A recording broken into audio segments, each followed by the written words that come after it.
I'm Max Dalton, and in this video, I'll show you how to add folders to the Finder in macOS. Step 1. Open the Finder in macOS and then navigate to the folder you want to add to the Finder menu. In this example, I want to add the screenshots folder I created to the Finder menu. Step 2. Click that folder and hold down the mouse button, and then drag it into the Favorites section. You'll see a blue line displayed where your cursor is located. And to be clear, you can only add folders to the Favorites section in the Finder, and you can't add them to other sections.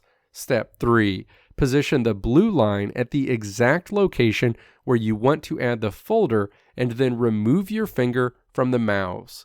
You'll see your folder is now added to the Favorites section in the Finder. Repeat this process to add additional folders to the Finder in macOS. You can remove an added folder from the Finder by holding down the Control button on your keyboard, clicking that folder to open a menu, and then clicking Remove from Sidebar. That folder will be removed. Let me know if this video helped you out in the comments below. If you liked what you saw here, click the video links on the right side of the screen to check out another video. Or click the logo on the left side of the screen to check out my tutorial website at www.maxdalton.how.